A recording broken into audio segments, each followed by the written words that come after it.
since we have a quorum.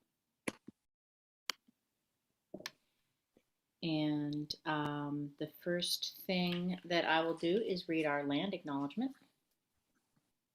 This building sits on the traditional homelands of the 4 bands of the Spokane Tribe of Indians: Upper Band, Middle Band, Lower Band, and Cholula Band.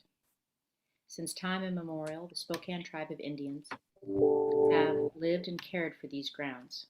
Identifying themselves as flesh of the earth, we pay our respects to their elders, past, present, and emerging. We show gratitude to the land, river, and peoples who have been fishing, hunting, and harvesting here and gathering here for generations. May we learn from one another's stories so that we may nurture the relationships of the people of the Spokane Tribe and to all those who share this land. All right. Let's see, do we have any proposed agenda changes? No? Okay. Well, then we will proceed with the agenda, and the first item is approval of the January 2022 board minutes. I move that we approve the January board minutes. Second. All right, it's been moved and seconded. All in favor? Aye. Aye. Any opposed? All right, hearing none, motion passes. And next we have the approval of the December 2021 period 13 of bills and contributions. I move that we approve the bills and contributions in the amount of $1,323,671.75. Second. All right, it's been moved and seconded. All in favor? Aye. Aye. Aye. Opposed? All right, hearing none, motion passes. Approval of the January 2022 bills and contributions. I move that we approve those bills and contributions in the amount of $794,517.66. All right, Second. it's been moved and seconded. All in favor? Aye. All right, hearing none, motion passes. And now we move on to the financial report with Nicole Edwards. Thank you, Laura. I appreciate it.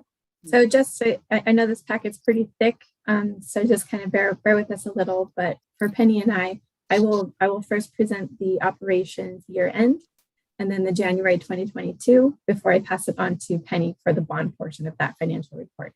So behind our summary information is the supplemental, as basically all of our graphs and everything that go with it. So just kind of a heads up. So thank you. So for the library operations 2021 year-end cash and investments trend, we closed the 2021 year with the ability to pay 154 days of operating costs. And for the expenditure trend, expenditures for December, which include the period 13 amounts, totaled $1,436,715. Of that amount, 59% was for personnel costs at $841,662. This does include 3 pay periods in December as well as a January accrual amount. Utilities and lease costs totaled $46,496. We paid $31,352 for our annual customer online booking software. We had fourth quarter interfund charges, which totaled $18,032. We spent for books and materials $146,893. Also, we paid $20,675 for an updated security system and a commercial garage door at our storage facility site. So now I will move on to the encumbrance carry forward. So the next page, here you'll see the 2021 encumbrance carry forward list. This list represents the outstanding commitments that we had in 2021. They're either in progress or awaiting invoices at year end. These commitments still require completion, so they will be carried forward into the new year, and that amount will be added to our 2022 adopted budget. You'll see a lot of these like for Dell, MK Solutions, Hoffman, Home Depot, Spokane Power Tool. A lot of these are purchases with our facilities and IT departments. And then one I want to point out also, the Walker Construction for $41,007. Just a quick reminder, that was the 2021 insurance claim for our central, excuse me, our central parking garage accident. And most of that will be covered by insurance. So, and then below that is a quick snapshot of our 2021 year-end results for the operations fund.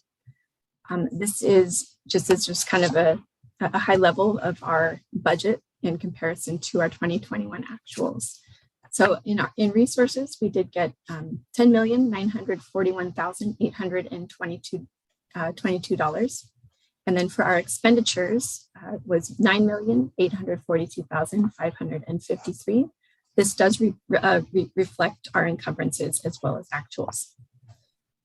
So overall, we did spend and commit a total of 92% of our expenditure budget. So we'll go into more detail on those categories in the following pages. Grab a drink of water real quick. Okay, so here we are looking at our financial resources. Overall, our general fund allocation and the levy lid lift, those make up over 98% of our resources received in 2021. And less than 2% are the categories you can see in the graph below, which are non-tax related. And that was $218,314 in total.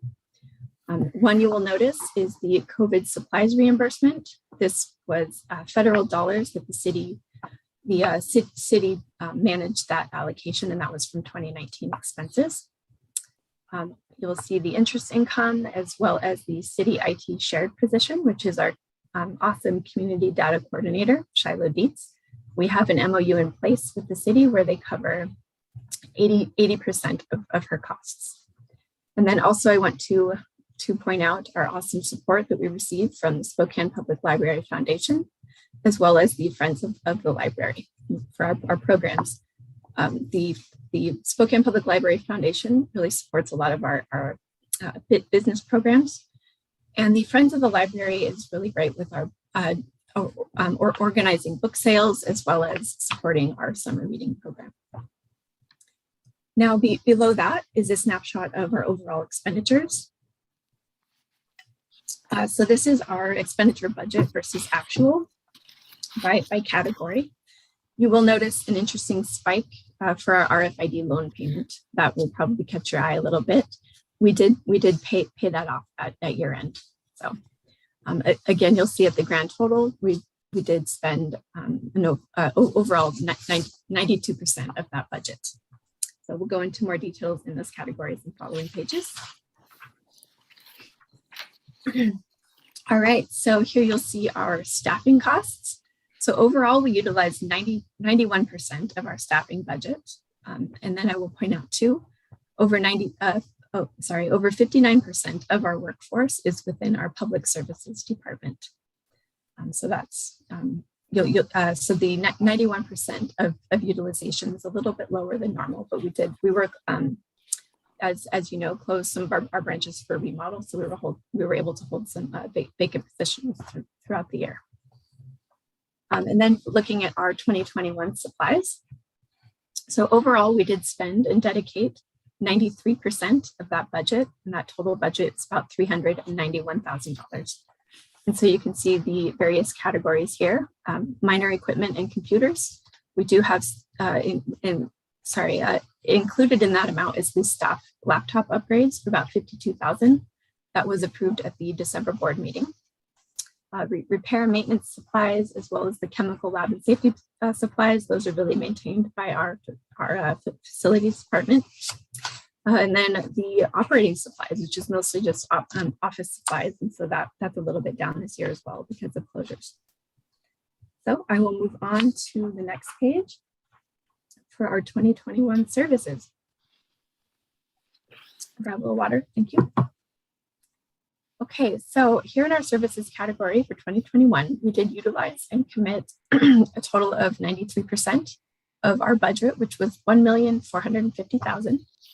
Main categories here of expenditures are the alarm and security services, utilities, operating lease, which really is mostly STA and Northtown locations for 2021, our IT data, internet, and phone, which does include our integrated library services software, our contract services, which were our DEI consulting services, our customer online booking software, and then things like the HVAC and fire monitoring services.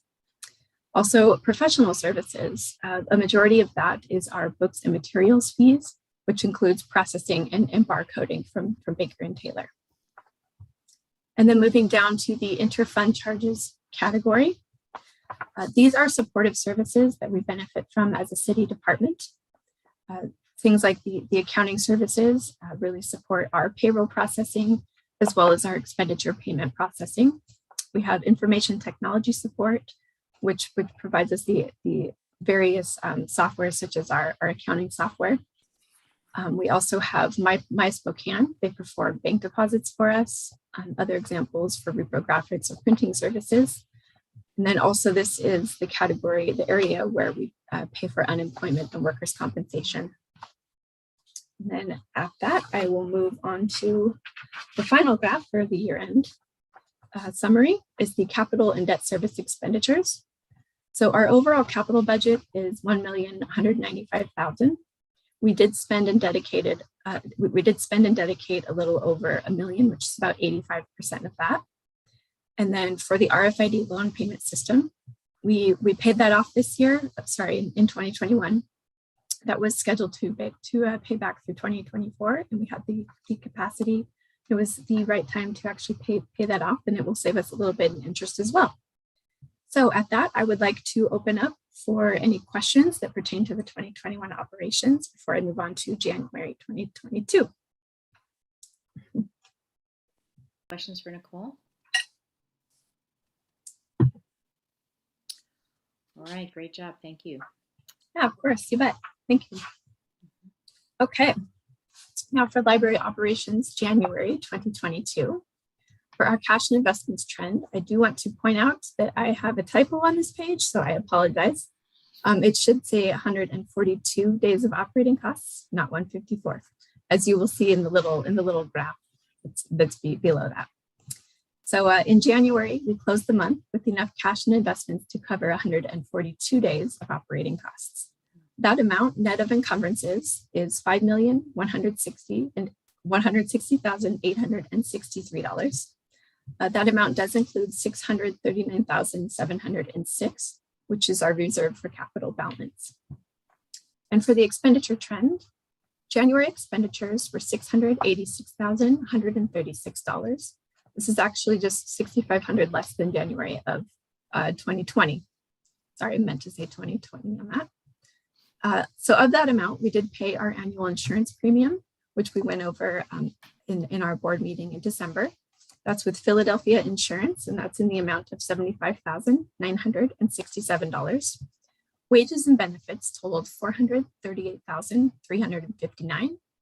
We purchased $113,858 in books and materials.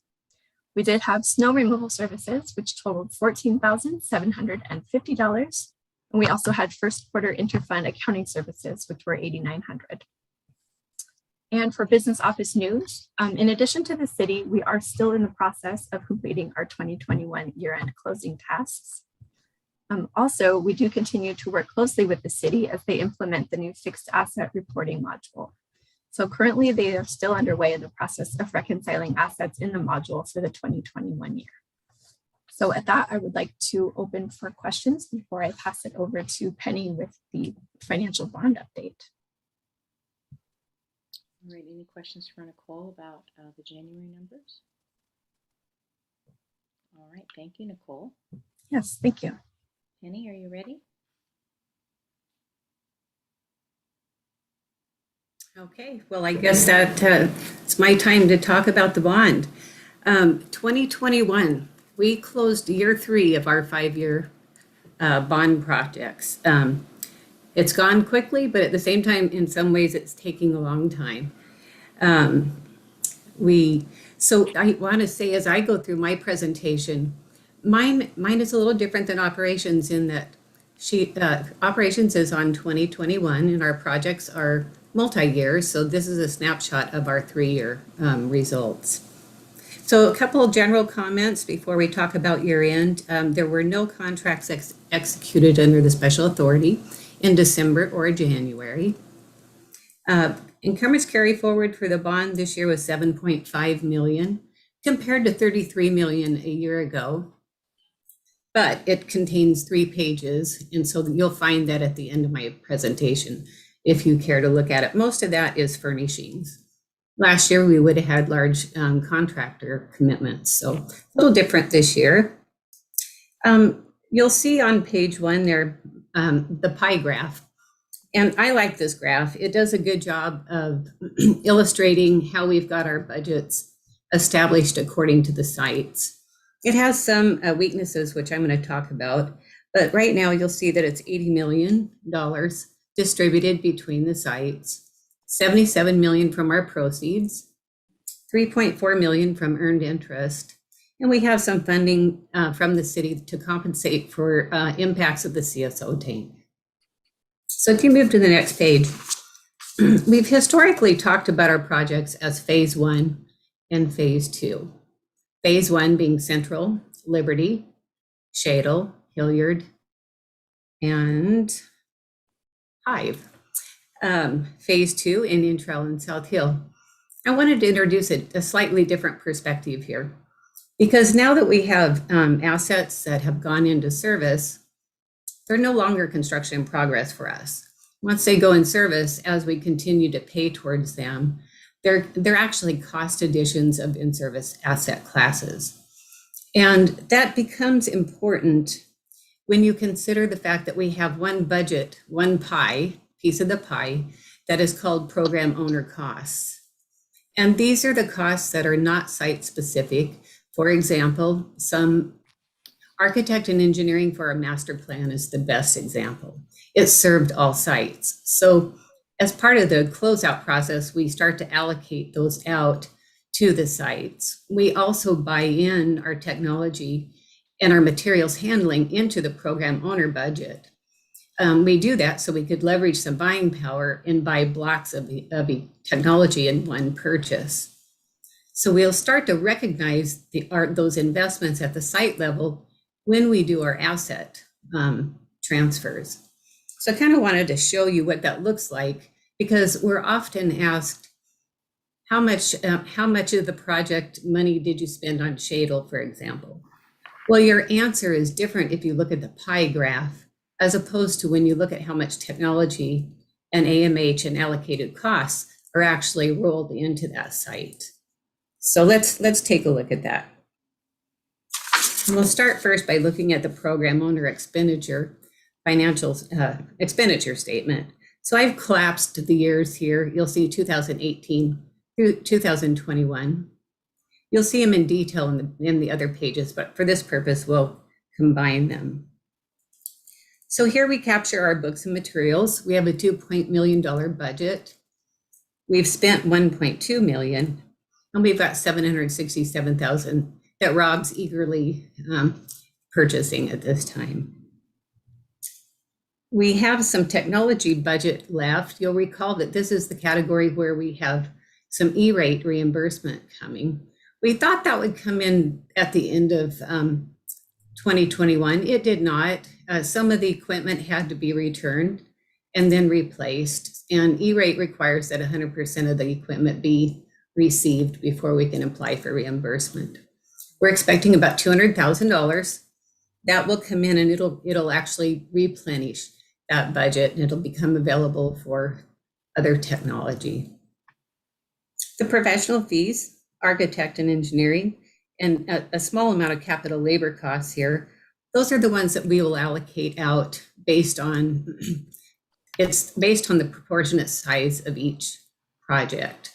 And we basically know that now, with the exception of Indian Trail and South Hill, so that's starting to take place. Debt-related costs, they're not an asset, so we don't consider that in the investment assets. perspective. So let's turn to Shadle. This is one of our in-service assets.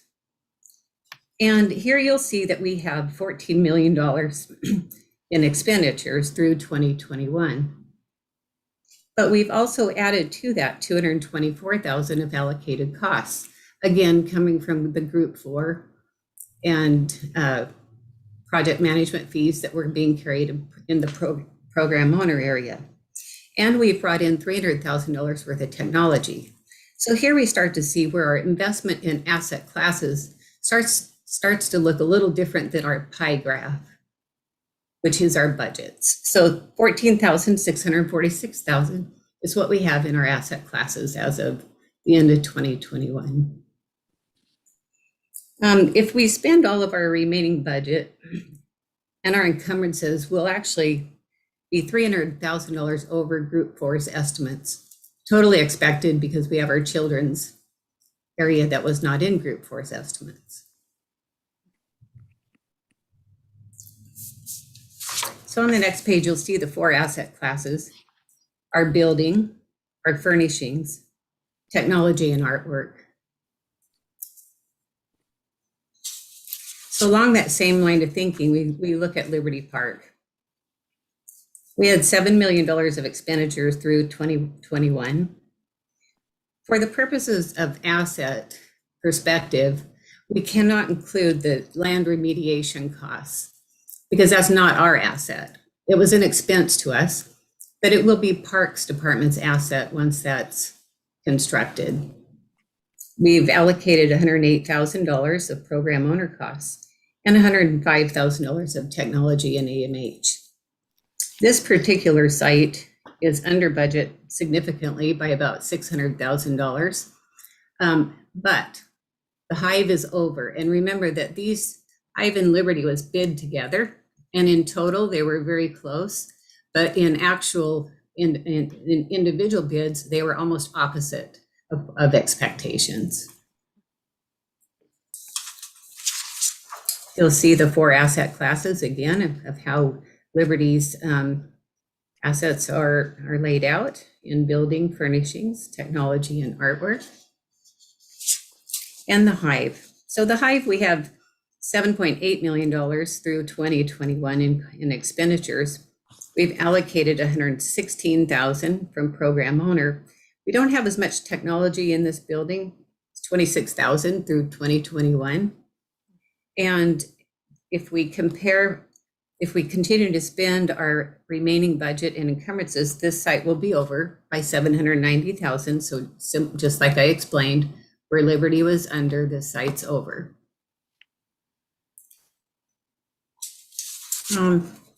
Followed by the asset classes. Hilliard is a unique situation. Group 4 had only put $80,000 budget assignment for this site. Now this site, we have a special arrangement with Spokane Public Schools, but what we didn't plan on was, we didn't know the cost for enhancing the children's area, for instance. And we had signage costs here, public art. And so what we've done is taken it just through our board actions when we approved the children's area funded through our interest earnings. We brought that interest earnings in here to fund our Hilliard investments. Now, we do have some furniture costs here, but we're expecting to be reimbursed by the school district for those. I can't get that invoiced off to them until we're at 100% completion. And some of the furniture installations, as we've talked in the past, are subject to Public Works, and that process of closing out is a little slow, especially right now with COVID and the state timeline. So we're trying to be patient with that. But we've got $441,000 in remaining budget. We won't use that here. These again, were just placeholders to compensate for not having a budget when we got started. So total investments here, if I take the furniture out, if you looked at it from the asset class perspective, we've got about $533,000 invested at this site. And these numbers, I'll remind you that Technology continues to come in to our program owner budgets and get it signed to each location. So that is like it's a continual process for us to be adding to each of these projects. It's just differences. The in-service assets will become cost additions. And if we turn to the next page and look at Central Branch, we start to look at our construction in progress. The Central Branch is moving right along. You'll see the remaining budget here is about 2.7 million. Most of that's furniture that we don't have purchase orders out on yet. There's also what appears to be a large amount in our contingency, the 1.6 million. But as I say that, in February, I pulled a significant portion of that out to cover our change orders. So we're at the phase of the construction process where we're starting to see this project wind down, and that is just part of the process.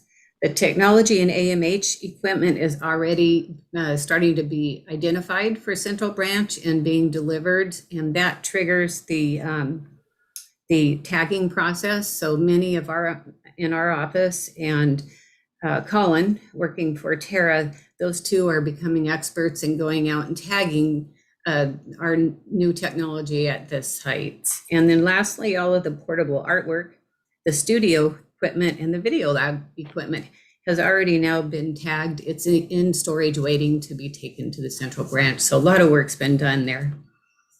And then that brings us to South Hill and Indian Trail. I don't really have anything to say to you about that because this is just sitting, our phase 2 projects, again, waiting for the bid process to be completed. And with that, my remaining pages are the encumbrance carry forward list. So I'm open to any questions that anybody has for me. All right, any questions for Penny? Penny, I did want to ask, so overall, as you're considering what you know about application of the contingencies and things like that, how are we running? Are we going to expend all of our contingency for phase 1, or will there be a bit to carry over to the phase 2 projects where it have some increases because of Yeah, that's a good question.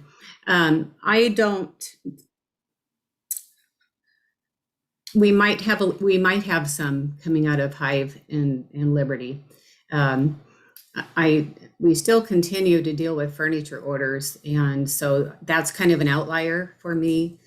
There's little pockets of budget remaining in like other capitalized costs, which we would have held over for that we would have recorded permit fees or items such as that. There'll be little buckets that we'll be able to clean out, but as far as just big old honking wads of budget, it's really, there'll be some construction contingency left in Hive and Liberty. I'm hesitant to say that we'll see that at Central 1.6, and I just mentioned that I pulled $1 million out actually in February, but I also have to do that in preparation of change orders. I have to be prepared and to be able to execute in the system, or I'm prohibited from doing it. So it's kind of an accounting transaction dance that I have to do.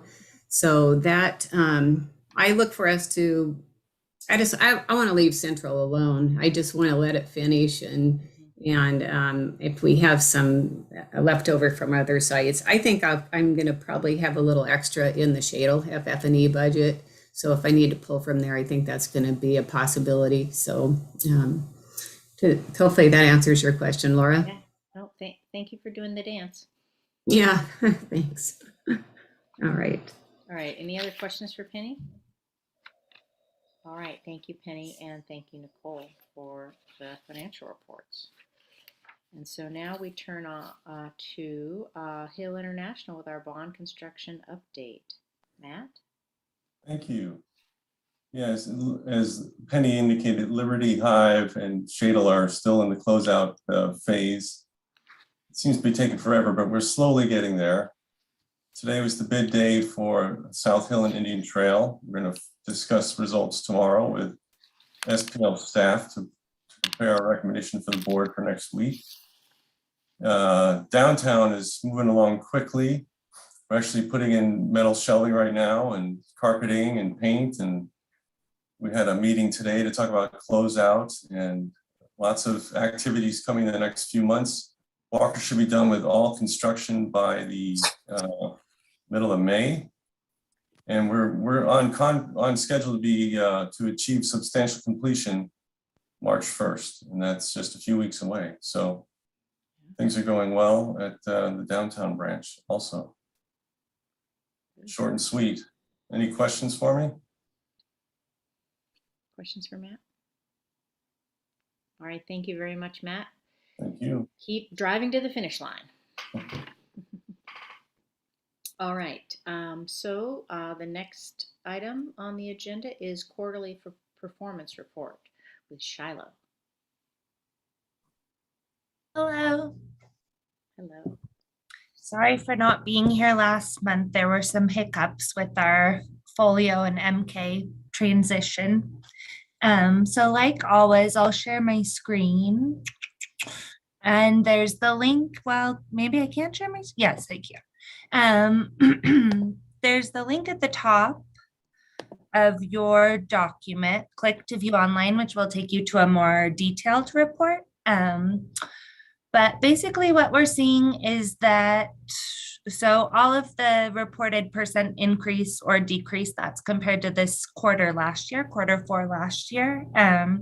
So pretty much across the board, we're still having increases because last year was even more severe lockdown and COVID. Physical circulation is going up more. Digital is down a little just because before that was the only option and people are getting back into physical materials. So computer and Wi-Fi usage is up. Physical gate is way up from last year because it was basically 0. And then the two things I want to highlight, it's kind of hard for you to see there, but there's a bit of a spike in social media engagement, which is cool. I think, I don't know, they'll talk about it probably, but there's some sort of thing going on there and there's been more engagement. And then the other exciting thing is this graph on the bottom left. And there you can see that our active households are back even higher than pre-pandemic levels. So the blue bar there is 2019. And we're orange. So for quarter 4, the active households was higher than it even was in 2019, kind of pre-pandemic. If I don't even remember when the pandemic started, but I think that's pre-pandemic. So yeah, that is all that I have. Do you have any questions about any of this? Any questions for Shiloh? All right, thank you, Shiloh. Thank you. All right, and the next thing we have is the chairman's report, and there isn't a chairman's report. So now I will turn it over to Andrew for the library executive director. All right, thank you, Laura. And thank you both to Nicole and Penny. That was a lot of talking, a lot of activity going on in your worlds. And we just really appreciate the work that you both do in keeping our bills going, keeping us aware of what's possible with our budget dollars.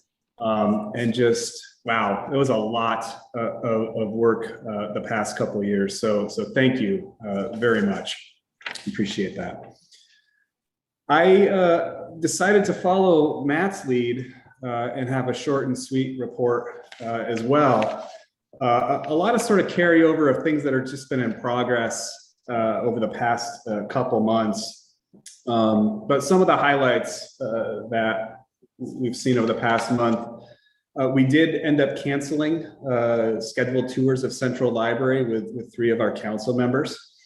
We'll look to reschedule those at a later date.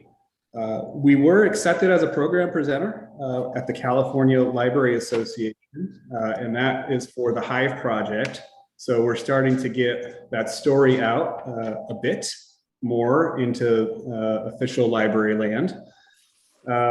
As far as our DEI work goes, for the past month or so, our administrative and staff teams, they did participate in a training around LGBTQ experience on gender. And next month we'll be focusing on disability. So we'll be reading the book Disability Visibility, First Person Stories from the 21st Century. And again, the goal of these is to become more aware of the lived experiences of people in our community. So if any of the trustees are also interested in reading the books that along with us, please let us know and we'll get you copies of those as well. For Black History Month, we're offering a variety of programs. And I'm happy to say we continued on with that practice of reaching out to members in our community and have a list curated by Spokane NAACP President Keantha Duncan. We'll also be offering a virtual event in partnership with Humanities Washington later this month on drag culture. Participants will be able to join drag king performer Caesar Hart and explore the history of drag culture and why it is important to the LGBTQ plus community. As far as staffing goes, we are right at the beginning of a massive hiring effort. We'll be hiring at least 15 positions this year. That's if no one else retires or leaves the organization. So Alan's going to have his work cut out for him. We're really excited to be bringing on some new faces and new talents from the community. So look for those in the coming year. We're also continuing on with our negotiations with 270. We hope to have a contract to the trustees next month. So that's going really well. Our star spotlight for January went to Ashley Locke. This is not the first time that Ashley has won this award. She is consistently stepping up in the organization. And this time it was around our folio rollout. She really went above and beyond and created some documentation to get us out of some of the functionality snafus that we were having with our rollout. So not only did her efforts make staff enjoy the rollout a little bit more, but also made the experience for customers that much better. As far as other things go, we did complete the move outs for Eastside and Hilliard Libraries.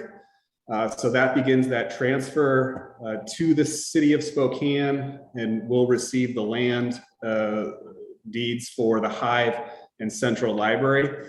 Central Library, that's going to take a little bit longer than we had expected, just because of how that land is deeded. There's a bit more for legal to work through. So it's in process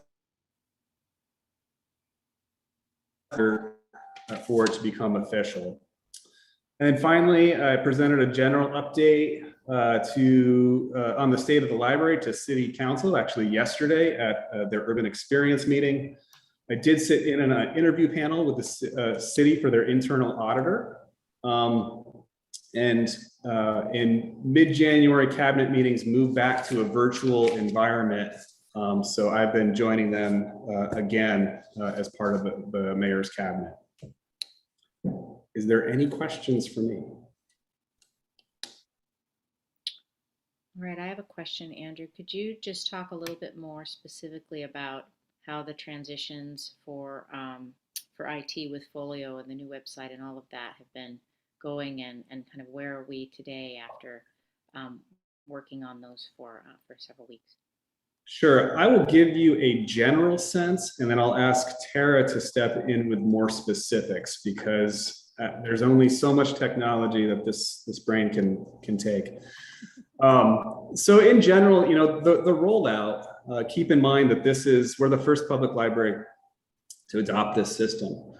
It did meet with some known issues that we just knew that we had to trudge forward in a live environment to actually fix. So some of those issues involved holds. So this is when a customer requests an item be sent to another, to their library or for them to pick up. So we've had some issues with that. I think that that is really the major issue that the customers would see.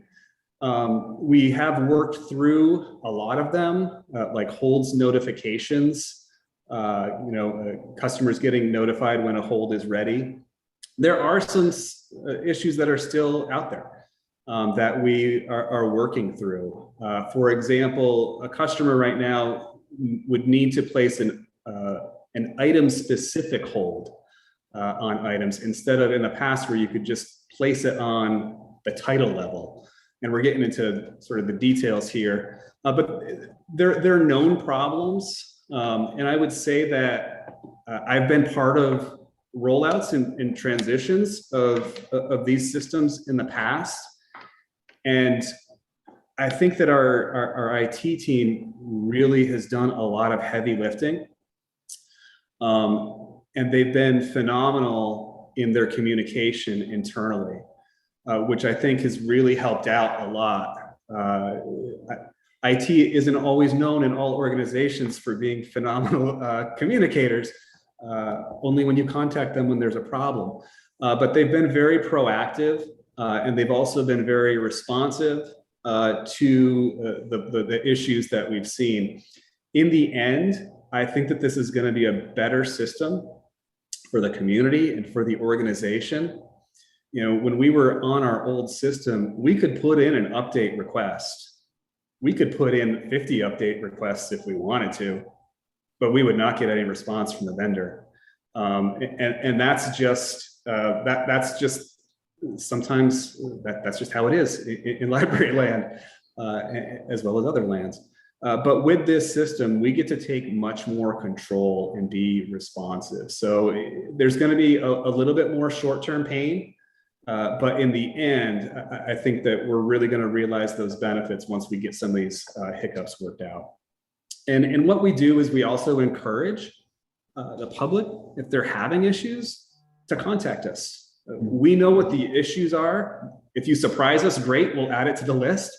But we know what the issues are, and we're more than happy to help the public out in getting through them.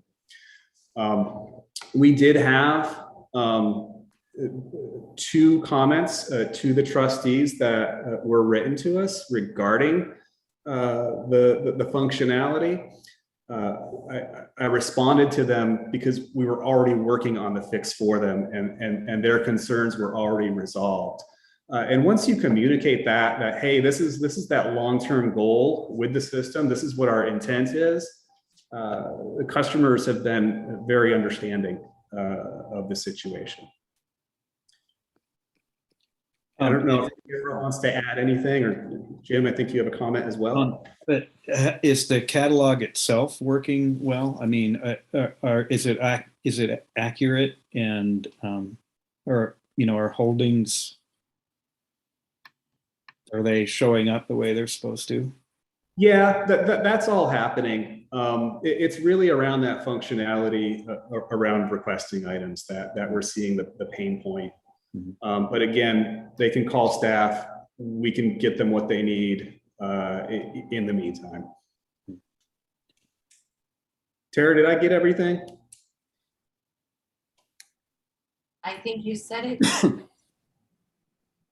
All right. Any other questions for Andrew about technology or any other aspect of his report? All right, thank you, Andrew. And now the next agenda item is Council Liaison Report. Is Councilman Engel here with us? Hey everybody, how you doing? Doing good. Good. Well, hey, so things that we've been working on at the city level, there's not a lot that we've been working on. I think that affects the libraries, but it's mostly ARPA dollars that we're talking about right now. Obviously, fluoride last night was a pretty big issue for all of us. Nicolette, can you think of anything else that we should tell them about here? We had the pleasure to meet your director, and we had a really Yes. long, Yep. great conversation. And I didn't know if you wanted to touch on that, Councilman Bingle. Yeah. Yeah. So I like to ask, some fun questions, and I thought Andrew did a great job of answering, what is the mission of the library? What are the ways that we're, delivering on that mission? I really look forward to being a part of this group because it feels as if we have, really great guidance as to what we exist to do, as a library. I'm excited to hear how the Hive continues to go. I'm excited to hear, a lot of the programs here that are taking place. My wife has visited the Shada Library and enjoyed the new area with our little toddler. And so, I'm excited for a lot of things that the park board is doing here. All right, excellent. Thank you. Any And questions? does anybody have questions for me? I guess, yeah. It's okay, you said park board. I know that you're. Did I say park board? Did I actually say that? I'm so sorry. I'm so sorry. There's been so many meetings. They all run together. I'm so sorry. The library. This is where I want to be. This is where I want to be. It doesn't show favoritism. We know. Yeah. Oh my gosh. No, I apologize. Library. Anybody have questions for me? All right. Awesome. Well, thank you. Thank you, and welcome to the board as our liaison, and we look forward to having many more meetings with you in the future. All right, so now we turn to the communications report. Amanda? Yes, hi everybody. So I have a couple of highlights for the month for you, and then I also have some, I also provided you with a report of 2021 in review for the marketing team, since the theme today is 2021. So as for the past month, one of our goals for 2022 was to increase the frequency of the Library Link newsletter to 2 times a month. It's a channel where we can really control the message. We can control who gets it versus Facebook, who knows what the algorithm is going to show to who. So we really wanted to take that into our own hands and start sending the Library Link newsletter 2 times a month. And we've seen good engagement so far. Of course, we've sent it 3 times now, but we're continuing to see good engagement on those. We're preparing, speaking of newsletters and Patron Point, we're preparing to launch a new automated recommended reads email that customers will be able to subscribe to get recommendations in their favorite genres, and that those will link directly to our catalog, so people can get a list of the New York Times bestsellers and click right through to our catalog, put them on hold, reserve them, and check them out. So that will replace something that we had through another vendor, but we'll integrate it into Patron Point. So we'll be able to see the data on it and have a little bit more control over it than where it was before. So that's exciting. We worked with Little Fish Productions this past month to create an intro outro screen that's like an animated logo that will appear at the beginning and end of all of our videos to just give them a little bit more professional polish for our YouTube channel. And our music education specialist, Andy Rumsey, actually composed a custom jingle to accompany that. And in the next agenda item, I'll be showing you the annual report for 2021, and you'll be able to see that animated logo there. It's really fun.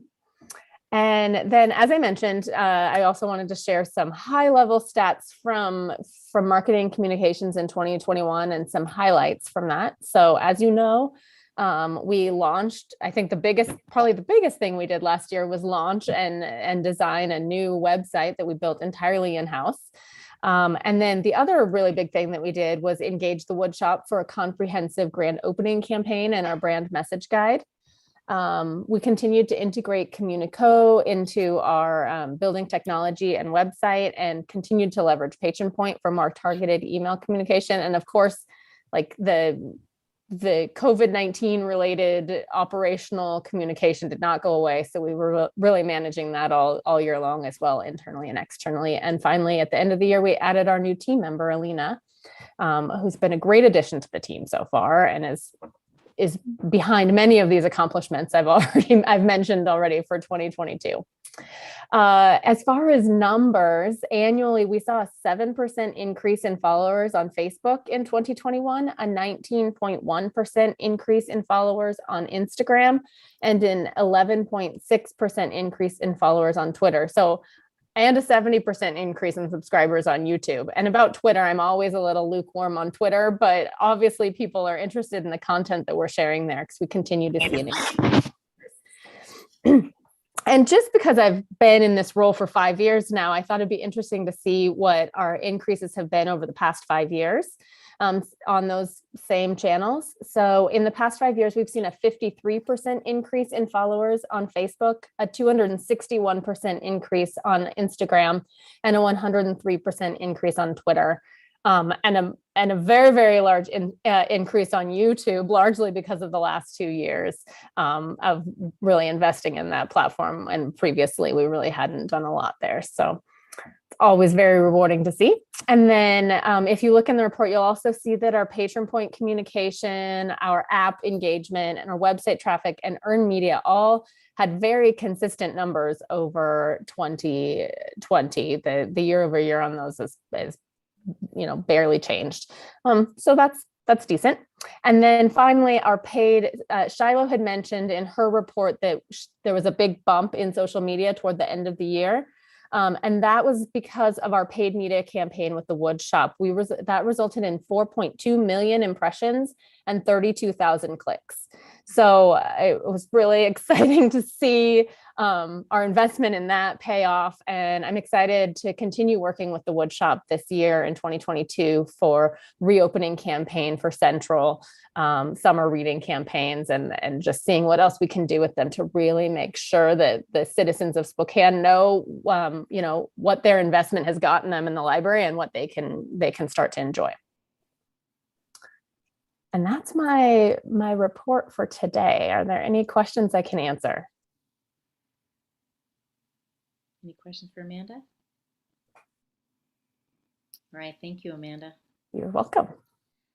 All right, so now we move on to new business, and it looks like, Amanda, you're still up with the 2021 annual report. Yep, it's me again. So this year for the annual report, we followed the same approach as the last couple of years, where we've created a print version. And in this year, actually, we created a PDF version because we're not printing it because we're not very much in person right now. And we also created a video version. And additionally, this year, we created some complimentary Instagram stories that shared some of our key end of year stats on Instagram that have had great engagement. So you can find both of these things on our website, the PDF and the video. And I'm going to share my screen so that you can see them.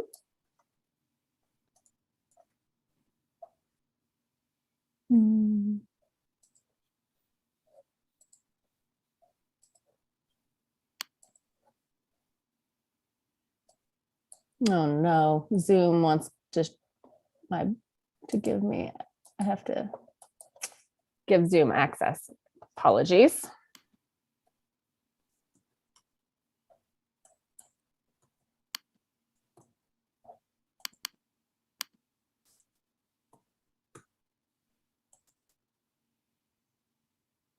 Oh no, I apologize for this. Earlier you heard about the new laptops that we purchased. I got one of them and now I need to give access to Zoom to get in. All right, I apologize. Alina, can you share your screen for me? And yeah, for sure. What do you need? I will send you in the chat.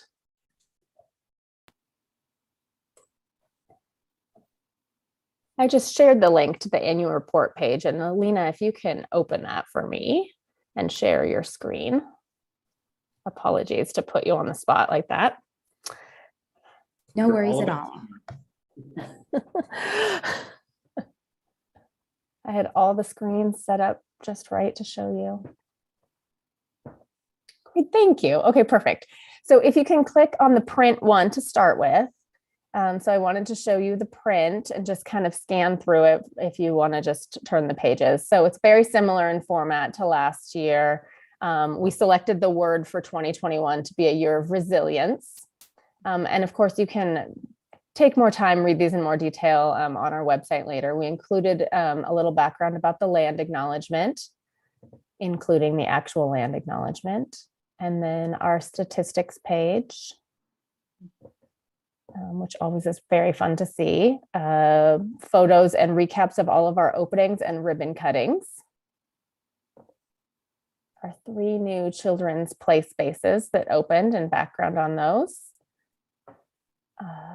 And an overview of the technology in the library that we've added this year, including Folio and the new website, Remote Lock, AMH, and the laptop kiosk. And then a summary page that kind of just goes over some of the highlights. And there's the Rick Gendron painting there that we were talking about earlier in this meeting, highlighted there as one of the portable artworks that we purchased. And then finally on the last page, you can see a snapshot of our expenses for the year. And then if you can go back, Alina, and play the video for us.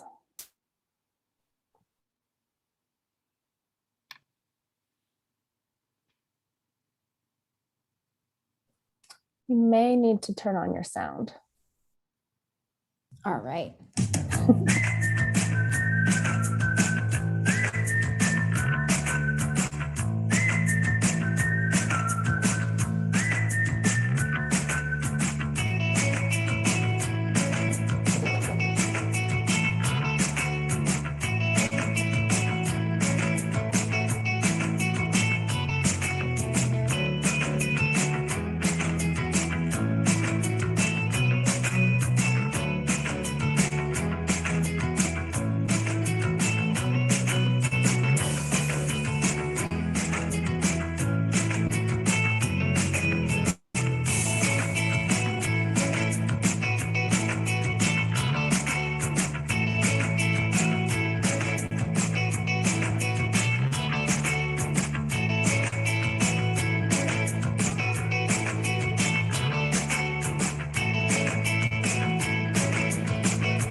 Thank you, Alina. You saved the day, so you can stop sharing your screen now.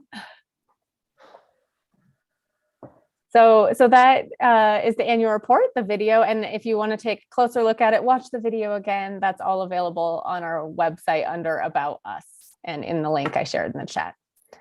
Can I answer any questions for you? And that was Andy Rumsey's music that we were So actually, and I can share this with you as well.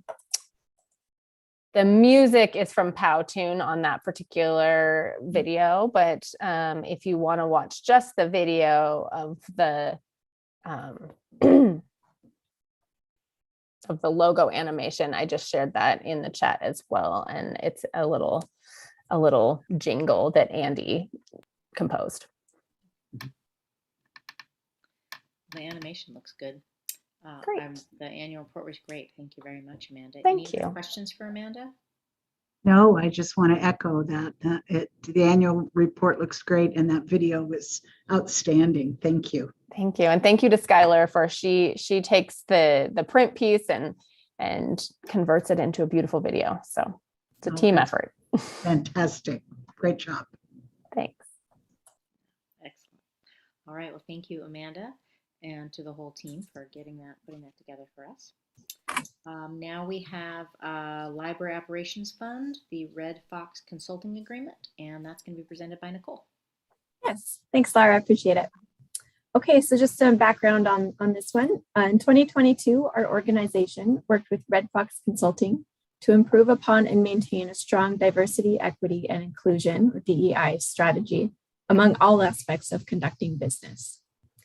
The consultant conducted guided discussions, individual learning, and systemic evaluations to ensure a strong organizational DEI presence that supports our overall mission.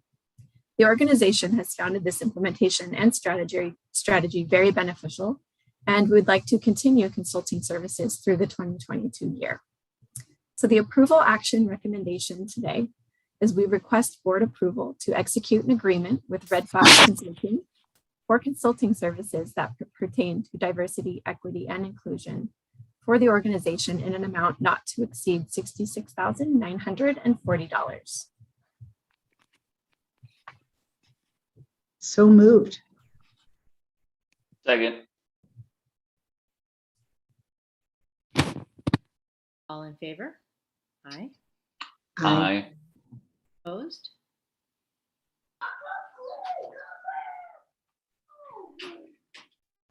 All right, thank you, Nicole. Thank you. All right, are there any additional agenda items or changes we need to add now? Okay, hearing none, we'll move on. And then were there any public comments that we need to address? I'll just share the overall topics that received. There's no official guidance necessarily on how to handle public comment, especially in this virtual environment. But the trustees did receive 2 comments, as I'd mentioned previously, on the holds, basically, with the catalog, which we have addressed. And just in the effort of full disclosure, you received another comment on questioning mask mandates. And it wasn't necessarily directed at us, but just how there's differing expectations in the community. The customer's main concern was, how come I can go to a restaurant and not have a mask on, but I can't go to a library, and I'm required to wear a mask. So we pointed them to the guidance that's out by the state. We are following the guidance put out by the state as best as we are able. And then you did receive one other comment on our library drop boxes. So with the new facilities, we do not have external drop boxes, and we've received a handful of comments about the lack of them that we're monitoring if that is going to be a need in the future. You'll recall in our design efforts, it was a very intentional decision of us not to have those external drop boxes. You get a lot of damage in items for people returning them. As far as staff efficiency goes, it's not efficient. There are some benefits, though, to the public, specifically folks that might have a disability. They would need to walk up to the building. I will share, as we received, I've received one comment on this, but as we were looking at it, sort of a kernel of history that the trustees might want to be aware of is when we installed our external drop boxes, return boxes in the 90s, it wasn't to address necessarily convenience for customers. It was to address bomb scares that were happening in the country. So the library was afraid of bombs getting dropped inside the buildings when books were being returned. So that was the original intent. It just turned into a convenience over time. And you may hear some comments out in the public that they want to drive up return. Well, we never had drive up returns. People would just drive down the wrong way on the street to actually return the material. So it's really a question of what we're prioritizing here. We're going to continue to monitor the situation. I just wanted to make you aware that is a comment that we received. And just to clarify, we do have a drive up book drop at Shadle. We do, yep. So the space allowed us to do that. At South Hill, that's a tight parking lot for us to really accommodate something like that. So, you know, we think that some of our South Hill customers, they're thankfully they're coming down to Liberty Park and exploring that facility. It's just, it presents a difference of what they're used to. And also to clarify, at Liberty Park, you can drop off a book when the library is closed. Yes. It's you're dropping it off inside the, not inside, in a slot that goes inside the library. Exactly. So it's a little different, but it does, but you still can drop books off. You just have to get out of your car and walk up and do it. Yeah. And that's all the comments that we received from the public. All right, any more questions and discussion about those comments or the responses? All right, thank you for sharing that with us, Andrew. The next regular meeting of the library board will be on Tuesday, March 15th, 2020. And we are not having an executive session today. So with that, I think we're ready to adjourn unless anyone has anything else. Jim? We have a special meeting also, correct? Yes, we do. It's not listed on this agenda, but it's next Tuesday, I believe at 4 p.m. Is that correct, Andrew? Yes, and it has been noticed to the public, which is just not on the agenda there. Thank you. All right. Any other comments before we adjourn? All right. Thank you, everyone, for coming. And we'll see many of you next week. And if not next week, then on March 15th. Thank you very much. Thank you all. We're adjourned. Thank you. Hey, everyone. Thanks. Bye-bye. Thank you.